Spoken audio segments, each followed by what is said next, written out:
ជំរាបសួរបងប្អូនជាទីគោរពជាពិសេសបងប្អូនដែលតែងតែគាំទ្ររកការអធិប្បាយរឿងក្តីឃាតកម្មបញ្ហាគ្រឿងញៀននិងរឿងរ៉ាវអាចកំបាំងនៅជុំវិញពិភពលោករបស់ខ្ញុំទាំងអស់គ្នាសម្រាប់ថ្ងៃនេះខ្ញុំនឹងនាំយករឿងរ៉ាវអាចកំបាំងដែលត្រូវបានគេលាក់បាំងរហូតដល់60ឆ្នាំរឿងនេះធ្លាប់ត្រូវបានគេរក្សាទុកយ៉ាងសម្ងាត់បំផុតដោយកងទ័ពសហរដ្ឋអាមេរិកអស់រយៈពេលជាង60ឆ្នាំរហូតមកដល់បច្ចុប្បន្ននេះហើយបើទោះបីជារឿងរ៉ាវមួយនេះស្ដាប់មើលទៅដូចជាលើសពីការពិតបន្តិចក៏ពិតមែនប៉ុន្តែនៅពេលដែលបងប្អូនទាំងអស់គ្នាស្ដាប់ដល់ចុងបញ្ចប់អ្វីដែលធ្វើឲ្យរឿងនេះคล้ายទៅជាព្រឹត្តិការណ៍មួយដែលមនុស្សនិយាយច្រើនបំផុតដោយសារតែចុងបញ្ចប់នៃរឿងរ៉ាវមួយនេះនឹងធ្វើឲ្យបងប្អូនមិនអាចភ្លេចរឿងរ៉ាវមួយនេះអស់មួយជីវិតហើយមូលហេតុដែលបែកធ្លាយក៏ដោយសារតែគេយកសំណុំរឿងនេះមកបំបែកក្តីប៉ុន្តែមុននឹងទៅដឹងរឿងរ៉ាវមួយនេះបើសិនជាបងប្អូនចូលចិត្តរឿងក្តីអាចកំបាំងផ្សេងបងប្អូនកុំភ្លេចចូលចុច like ក៏ដូចជាចុច subscribe channel YouTube របស់ខ្ញុំម្នាក់មួយផងអញ្ចឹងហើយកុំឲ្យខាតពេលយូរទៅដឹងរឿងក្តីមួយនេះជាមួយខ្ញុំទាំងអស់គ្នានៅក្នុងមហាសមុទ្រប៉ាស៊ីហ្វិកផ្នែកខាងជើងមានន័យថាភាគខាងជើងឆ្ងាយពីឆ្នេរសមុទ្រប្រទេសជប៉ុនប្រហែលជា800គីឡូម៉ែត្រមានកោះតូចមួយដែលមានឈ្មោះថាស៊ីស៊ីម៉ាវាអាចមើលទៅគ្រាន់តែជាកូនកោះមួយនៅកណ្ដាលផ្ទៃមហាសមុទ្រដ៏ធំល្វឹងល្វើយប៉ុន្តែក្នុងអំឡុងសង្គ្រាមលោកលើកទី2កោះនេះគឺជាមជ្ឈមណ្ឌលទំនាក់ទំនងដ៏សំខាន់បំផុតរបស់ប្រទេសជប៉ុនហើយវាសំខាន់មិនមែនដោយសារតែវាជាទីតាំងកណ្ដាលនៃមហាសមុទ្រទេជប៉ុនបានសាងសង់មូលដ្ឋានទ័ពនៅលើកោះនេះព្រមទាំងតម្លើងបង្គោលវិទ្យុទំនាក់ទំនងធំចំនួន2ហើយការដែលគេតម្លើងបង្គោលវិទ្យុនេះគឺដើម្បីប្រើជាមជ្ឈមណ្ឌលគ្រប់គ្រងការតាក់ទងគ្នារវាងកោះផ្សេងនិងមូលដ្ឋានទ័ពនានានៅក្នុងមហាសមុទ្រប៉ាស៊ីហ្វិកបង្គោលវិទ្យុទាំងនេះបានក្លាយទៅជាចំណុចកណ្ដាលដ៏សំខាន់ឬក៏បេះដូងដ៏សំខាន់យើងអាចនិយាយយ៉ាងក៏បាននៃការធ្វើទំនាក់ទំនងគ្នាទាំងក្នុងការគ្រប់គ្រងកងទ័ពនាវាការបញ្ជាយន្តហោះនិងការជូនដំណឹងអំពីចលនារបស់សត្រូវពីចម្ងាយដោយសារតែហេតុផលនេះហើយទើបកងទ័ពជប៉ុនអាចពង្រាយកម្លាំងមកការពារកោះនេះយ៉ាងច្រើនមានទាហានដែលគេមកប្រចាំការនៅលើកោះនេះមានរហូតទៅដល់ 25,000 នាក់ជាមួយនឹងកាំភ្លើងប្រឆាំងយន្តហោះធំដែលត្រៀមនឹងបាញ់គ្រប់ពេលវេលាហើយគណៈពេលនឹងដែរកងទ័ពអាមេរិកបានមើលឃើញថាបើសិនជាពួកគេអាចបំផ្លាញបង្គោលទាំងពីរនឹងបានវានឹងធ្វើឲ្យសត្រូវពេលហ្នឹងអាមេរិកនិងជប៉ុននឹងធ្វើសង្គ្រាមដាក់គ្នាវានឹងធ្វើឲ្យជប៉ុននឹងមិនអាចតាក់ទងគ្នាបាននឹងធ្វើឲ្យជប៉ុននឹងប្រៀបបានដូចជាមនុស្សខ្វាក់ភ្នែកអញ្ចឹងមិនអាចធ្វើអ្វីបាននោះទេអញ្ចឹងទៅទើបខាងអាមេរិកគិតថានឹងរៀបគម្រោងក្នុងការបំផ្លាញបង្គោលនោះពួកគេនិយាយថាបើសិនជាអាមេរិកបញ្ជូនកងទ័ពទៅទីនោះបានពួកគេនឹងអាចក្លាយទៅជាប្រទេសដែលមានប្រៀបទៅលើជប៉ុនហើយកោះនឹងមិនមែនចេះតែអាចទៅស្រួលបានទេពីព្រោះនៅពេលហ្នឹងកងទ័ពជប៉ុនមានច្រើនណាស់ដោយសារតែហេតុផលនឹងហើយអាមេរិកបានជ្រើសរើសមធ្យោបាយអាចនិយាយបានថាហានិភ័យទាបគឺពួកគេនឹងបានបញ្ជូនយន្តហោះចូលទៅទម្លាក់គ្រាប់បែកពីលើបង្គោលនោះឲ្យបំផ្លាញខ្ទេចខ្ទីនៅក្នុងខែមិថុនាឆ្នាំ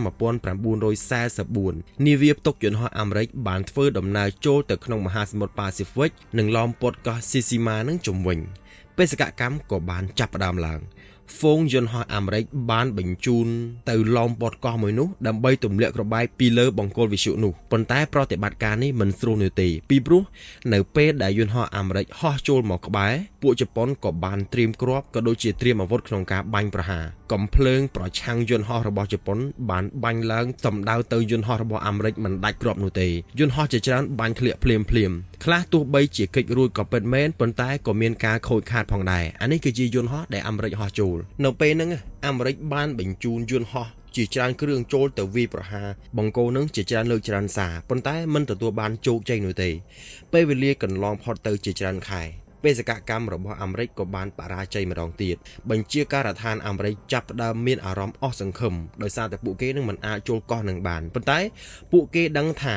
ទោះបីជាពួកគេជួបបញ្ហាបែបណាក៏ដោយគឺពួកគេមិនចោះចាញ់នោះទេពីព្រោះបើសិនជាមិនអាចបំផ្លាញកោះស៊ីស៊ីម៉ានោះបានក៏មិនអាចធ្វើអ្វីជប៉ុនបានដែរនៅពេលអញ្ចឹងទៅ អាមេរិកពេលហ្នឹងបដូរយុទ្ធសាស្ត្រក្នុងការបំផ្លាញកោះមួយនេះនៅក្នុងខែកញ្ញាឆ្នាំ1944ដដែលពួកគេបានរៀបចំផែនការវាយប្រហារថ្មីដែលនាំទៅរកបេសកកម្មមួយដែលคล้ายទៅជារឿងរ៉ាវដែលមនុស្សគ្រប់គ្នាមិននឹកស្មានដល់ក្នុងចំណោមអ្នកបើកបរយន្តហោះដែលត្រូវបានគេជ្រើសរើសនោះគឺមានចចម្នាក់ដែលជាអ្នកបើកបរយន្តហោះវ័យ20ឆ្នាំតែប៉ុណ្ណោះនៅថ្ងៃដែលមានអាកាសធាតុក្តៅនៃខែកញ្ញាឆ្នាំ1944យន្តហោះអាមេរិកបានត្រឡប់ទៅវាយប្រហារបង្គោលវិទ្យុរបស់ជប៉ុនម្ដងទៀតក្នុងចំណោមអ្នកបើកបរដែលត្រូវបានគេបញ្ជូនឲ្យទៅបំពេញបេសកកម្មនេះផងដែរក្នុងចំណោមនោះមានអ្នកបើកបរវ័យក្មេងម្នាក់ដែលមានអាយុត្រឹមតែ20ឆ្នាំប៉ុណ្ណោះដូចខ្ញុំនិយាយខាងលើអញ្ចឹងគាត់គឺជាមនុស្សម្នាក់ក្នុងចំណោមអ្នកបើកបរយន្តហោះវ័យក្មេងបំផុតរបស់កងទ័ពអាមេរិកនាពេលហ្នឹងទោះបីជាអាយុរបស់គាត់ក្មេងក៏ពិតមែនតែគាត់បានឆ្លងកាត់សមរភូមិប្រយុទ្ធជាច្រើនលើកច្រើនសារគាត់ធ្លាប់ជួបរឿងរ៉ាវដែលធ្វើឲ្យគាត់បៀសនឹងបាត់បង់ជីវិតទៅហើយប៉ុន្តែគាត់អាចនៅតែរស់បានអញ្ចឹងទៅបេសកកម្មក្នុងការបំផ្លាញវិទ្យុរបស់ជប៉ុនលើកនេះក៏មានវត្តមានរបស់គាត់ផងដែរនៅថ្ងៃទី2កញ្ញានៅវេលាម៉ោង 7:15 នាទីព្រឹកចចជាមួយនឹងអ្នកបើកបរយន្តហោះ2នាក់ទៀតគឺ Dan និង Tess ដែលជាអ្នកកាន់កំភ្លើងយន្តពីក្រោយអ្នកទាំង3នាក់នេះបានឡើងប្រចាំការលើយន្តហោះទម្លាក់គ្រាប់បែកនេះក៏បានហោះឡើងលើអាកាសភ្លាមៗនោះក៏មានយន្តហោះជាច្រើនគ្រឿងទៀតដែរដែលទៅជាមួយនឹងយន្តហោះរបស់ចចភ្លាមក្រោយពីគាត់ហោះឡើងបានកម្ពស់ 8000 feet ដែលជាកម្រិតខ្ពស់ដែលមិនធ្វើឲ្យក្រុមជប៉ុននឹងអាចបាញ់ប្រហារគាត់បាននៅពេលនោះហ្វូងយន្តហោះទាំងអស់បានសម្ដៅទៅដល់គោលដៅភ្លាមគឺកោះស៊ីស៊ីម៉ានឹងឯងហើយនៅពេលដែលទៅដល់ចំណុចដែលត្រូវទម្លាក់គ្រាប់បែកចចគឺជាមនុស្សម្នាក់ក្នុងចំណោមក្រុមដែលទម្លាក់គ្រាប់បែកហ្នឹងក៏បានបន្ទាបយន្តហោះរបស់គាត់ហ្នឹងមកទាបជាងធម្មតាដើម្បីឲ្យគាត់ហ្នឹងមានភាពងាយស្រួលក្នុងការទម្លាក់គ្រាប់បែកហើយនៅពេលដែលយន្តហោះរបស់គាត់ចុះក្រោមដល់កម្រិតដែលមានសុវត្ថិភាពគ្នារបស់គាត់ក៏បានប្រាប់គាត់ភ្លាមថាបើសិនជាឯងចុះតែបន្តិចទៀតយន្តហោះរបស់ឯងច្បាស់ជាត្រូវកំភ្លើងយន្តរបស់ជប៉ុនហើយនៅពេលនោះកំភ្លើងយន្តរបស់ជប៉ុនក៏បាញ់សម្ដៅទៅយន្តហោះអាមេរិកជាច្រើនគ្រាប់ផងដែរអ្វីដែលសំខាន់យន្តហោះរបស់ចចត្រូវកំភ្លើងធំចំស្លាបដែលធ្វើឲ្យយន្តហោះរបស់គេនឹងពិបាកក្នុងការគ្រប់គ្រងអ្វីដែលសំខាន់ជំនួសឲ្យគេត្រឡប់ទៅសុំជំនួយប៉ុន្តែគេអត់នោះទេគឺគេនៅតែឆ្ពោះទៅគោលដៅរបស់គេទាំងដែលយន្តហោះរបស់គេនឹងត្រូវគ្រាប់របស់ជប៉ុនមិត្តភ័ក្តិរបស់គាត់បានស្រែកប្រាប់គាត់ថាឲ្យគាត់នឹងឆាប់ទម្លាក់គ្រាប់បែកទៅពេលនេះយើងនៅត្រឹមកម្ពស់ 3000 feet តែប៉ុណ្ណោះនៅពេលហ្នឹងអ្វីដែលចចធ្វើគឺគាត់ចុចកងតាក់ទម្លាក់គ្រាប់បែកចំនួន500តោនត្រូវបានទម្លាក់ចេញពីយន្តហោះហើយវាបានคล้ายទៅជាការទម្លាក់គ្រាប់បែកដល់សំខាន់ពីព្រោះគ្រាប់បែកដែលចចបានទម្លាក់នេះគឺចំគោលដៅយ៉ាងល្អខ្លាំងមែនទែនបេសកកម្មរបស់គាត់បានសម្រេចដោយជោគជ័យស្ថានីយវិទ្យុទំនាក់ទំនងរបស់ជប៉ុនត្រូវបានបំផ្លាញខ្ទេចខ្ទីប៉ុន្តែយន្តហោះរបស់ចចក៏កំពុងតែរៀបនឹងផ្ទុះផងដែរពីព្រោះឥឡូវនេះយន្តហោះរបស់គាត់រៀបតែនឹងធ្លាក់ពីលើអាកាសទៅហើយភ្លើងក៏កំពុងតែឆាបឆេះនៅពីក្រោយយន្តហោះចចព្យាយាមបញ្ជាយន្តហោះព្យាយាមគ្រប់គ្រងយន្តហោះធ្វើយ៉ាងណាឲ្យហោះចេញពីកោះនេះឲ្យទាល់តែបានបើមិនដូច្នេះទេគាត់ប្រហែលជាស្លាប់ដោយសារតែកងទាហានរបស់ជប៉ុននឹងឯងដោយសារតែគាត់ដឹងថាបើសិនជាឲ្យឆាត់យោងហោះចុះទៅក្រោមប្រកាសណាថាគាត់គឺនៅមិនឆ្ងាយពីកងទ័ពជប៉ុនទេច្បាស់ជាកងទ័ពជប៉ុននឹងសម្លាប់គាត់អញ្ចឹងទៅទោះបីជាយ៉ាងណាក៏ដោយគាត់ខំប្រឹងហោះឡើងលើខណៈពេលដែលអណ្ដាតភ្លើងកំពុងតែឆាបឆេះចិត្តទៅដល់បន្ទប់បញ្ជាយន្តហោះរបស់គាត់ទៅហើយDan និង Hal ស្រែកប្រាប់ឲ្យគាត់នឹងលោតចេញពីយន្តហោះឥឡូវនេះប៉ុន្តែចចនៅតែអះអាងពាក្យដដែលថានៅមិនទាន់ដល់ពេលដែលត្រូវហក់ចុះនោះទេពីព្រោះបើសិនជាយើងហក់ចុះពេលនេះយើងប្រកាសជាស្លាប់ដោយសារតែកងទ័ពជប៉ុននឹងហើយចុងក្រោយនៅពេលដែលយន្តហោះទម្លាក់គ្រាប់បែករបស់គាត់នឹងប៊ីនឹងធ្លាក់ទៅដល់ទឹកសមុទ្រទើបគាត់ផ្ដល់សញ្ញាឲ្យលោតចុះពីលើយន្តហោះរបស់គាត់ទាំងអស់គ្នាគាត់ជាមនុស្សចុងក្រោយដែលលោតចេញពីយន្តហោះមួយនេះដើម្បីទៅទឹកសមុទ្រខណៈពេលដែលរាងកាយរបស់គាត់បានអណ្ដែតនៅលើទឹកសមុទ្រក្បាលរបស់គាត់ក៏បានប៉ះទង្គិចជាមួយនឹងគែមទ្វារយន្តហោះយ៉ាងខ្លាំងផងដែរប៉ុន្តែសំណាងល្អដែលឆាត់យោងរបស់គាត់នឹងអាចជួយយោងគាត់បានទើបមិនបណ្ដាលឲ្យគាត់នឹងបាត់បង់ដល់ជីវិតប៉ុន្តែភ្លាមក្រោយពីគាត់នៅលើទឹកសមុទ្រគាត់ឃើញមានកប៉ាល់មួយគ្រឿងកំពុងតែបើកសម្ដៅមកគាត់ប្រៀបបានដូចជាកប៉ាល់ជួយសង្គ្រោះបន្ទាន់អញ្ចឹងនៅពេលនោះចយព្យាយាមដោះខោអាវឆាត់យោងចេញបញ្ញាប់ហែលទៅកប៉ាល់ជួយសង្គ្រោះបន្ទាន់នោះប៉ុន្តែភ្លាមក្រោយពីគាត់សម្លឹងមើលកប៉ាល់នោះឲ្យបានចិត្តទៅ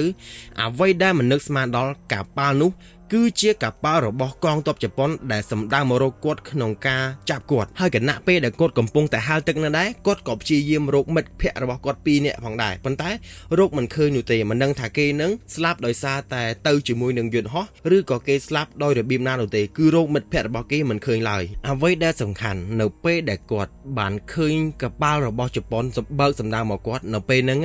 សំឡេងរលកគឺឮមិនដល់សំឡេងចង្វាក់បេះដូងដែលគាត់ភ័យនោះទេ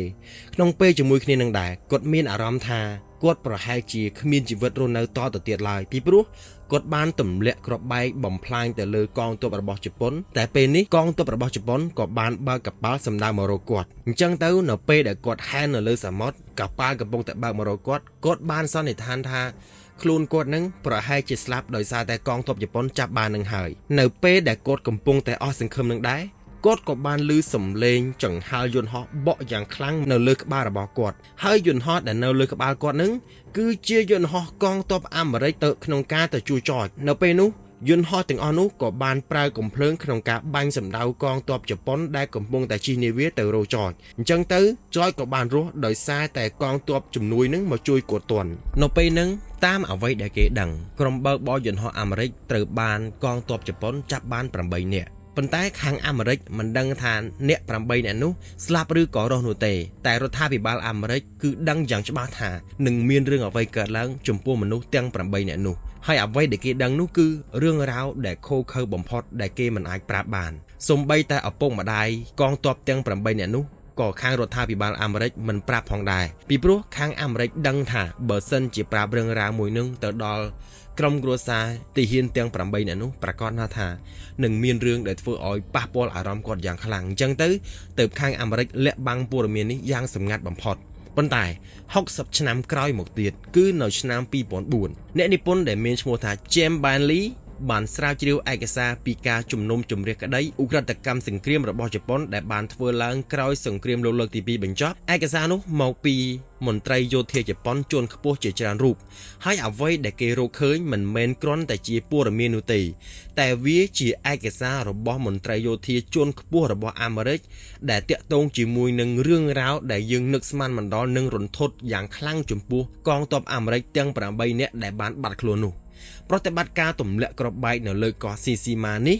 នៅថ្ងៃដែលចចរួចខ្លួនរឿងរ៉ាវបន្ទាប់ពីនោះគឺជាអ្វីដែលរដ្ឋាភិបាលដឹងតាំងពីដំបូងម្លេះគ្រាន់តែមិននិយាយប៉ុន្តែ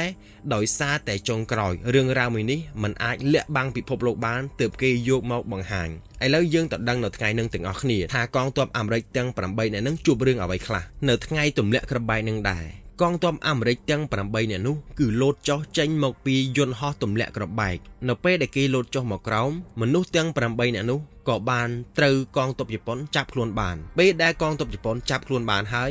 ក៏បានយកមនុស្សទាំង8នាក់នោះទៅឃុំនៅលើកោះកំឡុងពេលនឹងដែរនៅលើកោះស៊ីស៊ីម៉ាទាហានជប៉ុនមានការខូចខាតយ៉ាងខ្លាំងដោយសារតែត្រូវគ្រាប់របស់អាមេរិកជាច្រើនគ្រាប់មនុស្សរបស់ពួកគេស្លាប់រាល់ថ្ងៃហើយពួកគេនឹងស្អប់អាមេរិកយ៉ាងខ្លាំងនៅពេលដែលពួកគេមានឆ្លើយសឹកអាមេរិកទាំង8នាក់នោះនៅក្នុងដៃ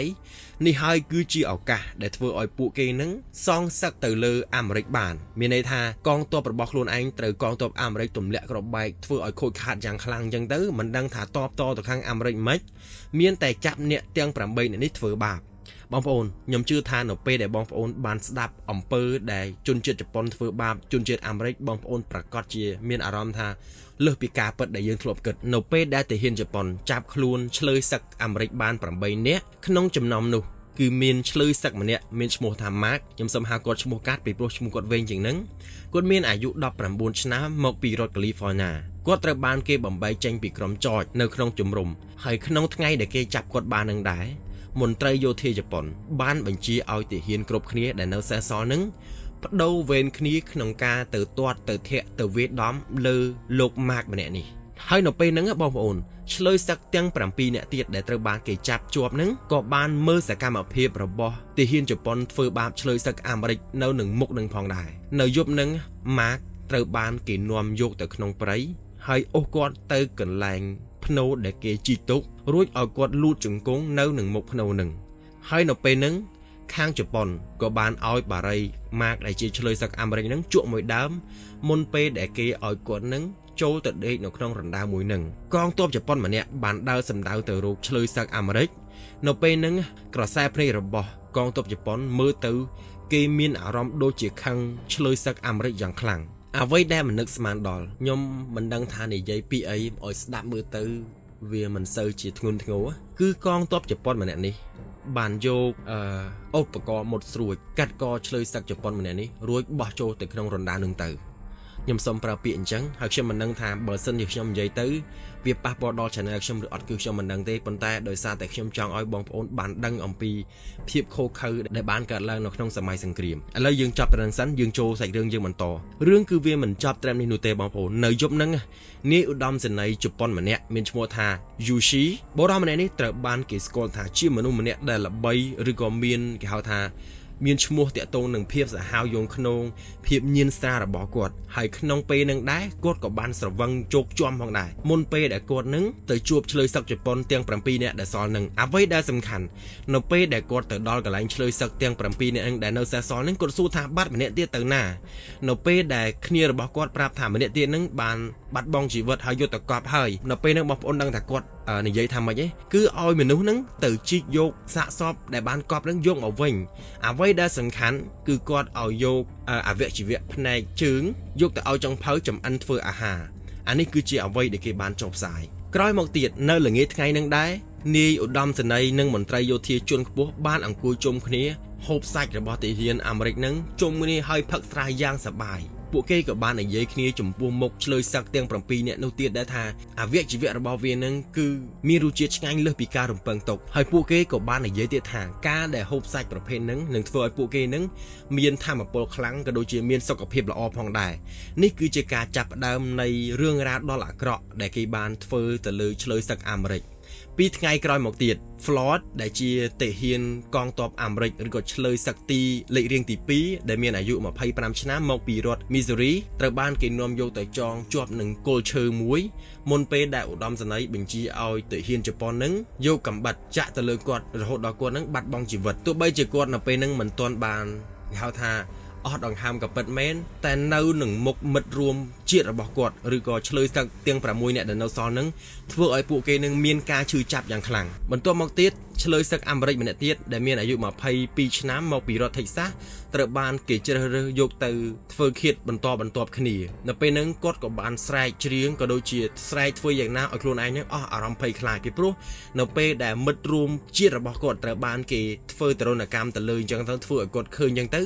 គាត់ក៏ដឹងដែរអំពីជោគវាសនារបស់គាត់ថាគាត់នឹងជួបរឿងអ្វីបន្ទាប់ទាហានជប៉ុនក៏បានធ្វើគាត់ដូចដែលធ្វើឆ្លើយសឹកមុនអញ្ចឹងអ្វីដែលសំខាន់គឺគេមិនធ្វើគាត់ឲ្យគាត់ដាច់ខ្យល់បដោយនោះទេប៉ុន្តែគេចង់ធ្វើឲ្យគាត់នឹងវេទនានេះគឺជាការខឹងរបស់កងទ័ពជប៉ុនរហូតដល់ទីបំផុតទាហានជប៉ុនសម្រេចចិត្តពិឃាតគាត់ដោយការកាត់ករឿងនេះគឺជារឿងពិតមិនមែនជារឿងដែលគេបង្កើតឡើងទេពីព្រោះមានការបរិច្ឆេទច្បាស់លាស់មានទីកន្លែងច្បាស់លាស់ព្រមទាំងមានសាក្សីច្បាស់លាស់នេះគឺជាមូលហេតុដែលប្រធានាធិបតីអាមេរិកជ្រើសរើសរក្សារឿងនេះទុកជាសម្ងាត់អស់រយៈពេលជាង60ឆ្នាំហើយនេះជាមូលហេតុដែលរដ្ឋាភិបាលមិនបានប្រាប់ក្រុមគូសាឆ្លើយសឹកក៏ដូចជាក្រុមគ្រួសារទាហានអាមេរិកទាំង8នាក់នោះថាមានរឿងអ្វីកើតឡើងសម្រាប់ពួកគាត់ប៉ុន្តែបន្ទាប់ពីចប់សង្គ្រាមក៏មានការកាត់ទោសអ៊ុក្រិតជនសង្គ្រាមជប៉ុននៅមូលដ្ឋានទ័ពអាមេរិកផងដែរដោយទាហានជប៉ុន34នាក់រួមទាំងឧត្តមសេនីយ៍យូស៊ីកូតាត្រូវបានចោទប្រកាន់ពីបទធ្វើទរណកម្មនិងសម្លាប់ឆ្លើយសឹកអាមេរិក8នាក់នៅលើកោះស៊ីស៊ីម៉ាពួកគេទាំងអស់ត្រូវបានគេកាត់ទោសប្រហារជីវិតមុនត្រូវបានគេបញ្ជូនយកទៅព្យួរកនៅក្នុងភ្នូដែលគ្មានការកំណត់ឈ្មោះចំណែកឯទាហានជប៉ុនដែលនៅសេសសល់ទោះបីជាពួកគេនឹងមិនបានចូលរួមក្នុងការសម្លាប់ក៏ពិតមែនប៉ុន្តែដោយសារតែពួកគេមិនបានហាមឃាត់ពួកគេត្រូវបានគេដាក់ឲ្យជាប់ពន្ធនាគាររយៈពេល8ឆ្នាំជាច្រើនសតវត្សក្រោយមកចចបរោះដែលរស់ជីវិតពីបេសកកម្មទម្លាក់ក្របែកនៅលើកោះស៊ីស៊ីម៉ានឹងទើបតែបានដឹងការពិតអំពីរឿងនេះនៅពេលដែលគាត់មានអាយុ80ឆ្នាំហើយគាត់អង្គុយអានការសារភាពពីឯកសារនៃការស្ដាប់ចម្លើយហើយពាក្យដែលគាត់និយាយក្រោយពេលដែលគាត់អានហើយនោះគឺខ្ញុំរួចខ្លួនប៉ុន្តែអ្នកដតីមិនបានរួចខ្លួនឡើយគ្មាននរណាដឹងថាក្នុងចិត្តរបស់ចចនឹងគឺគាត់មានការឈឺចាប់ប៉ុណ្ណានោះទេពីព្រោះបើសិនជាថ្ងៃនឹងគាត់ត្រូវបានជប៉ុនចាប់បានរួមជាមួយនឹងកងទ័ព8នាក់ទៀតប្រកាសថាគាត់គ្មានថ្ងៃដូចថ្ងៃនេះឡើយហើយរឿងមួយដែលយើងទាំងអស់គ្នាដឹងច្បាស់នោះគឺចចមិនដែលទុកឲ្យជីវិតរបស់គាត់នឹងទំនេរឥតប្រយោជន៍នោះទេបុរសដែលស្ទើរតែคล้ายទៅជា ជនរងគ្រោះត្រូវបានគេចាប់ស៊ីនៅលើកោទៅហើយបែរក្លាយទៅជាប្រធានាធិបតីទី41នៃសហរដ្ឋអាមេរិកហើយកូនប្រុសរបស់គាត់ក៏បានក្លាយទៅជាប្រធានាធិបតីទី43ផងដែរមេដឹកនាំទាំងពីររូបដែលបានផ្លាស់ប្ដូរមុខមាត់ប្រវត្តិសាស្ត្រអាមេរិកនិងពិភពលោកទីមូលជារៀងរហូតមកហើយនេះជារឿងរ៉ាវមួយដែលខ្ញុំលើកយកមកឲ្យបងប្អូនទាំងអស់គ្នាបានដឹងបើសិនជាបងប្អូនយល់ឃើញបែបណាបងប្អូនអាចចូល comment បានហើយបើសិនជាពាក្យពេចន៍របស់ខ្ញុំនិយាយទៅមានចំណុចខ្វះខាតក៏សូមបងប្អូនអធិស្ឋានអរគុណបងប្អូនដែលបានចូលទស្សនា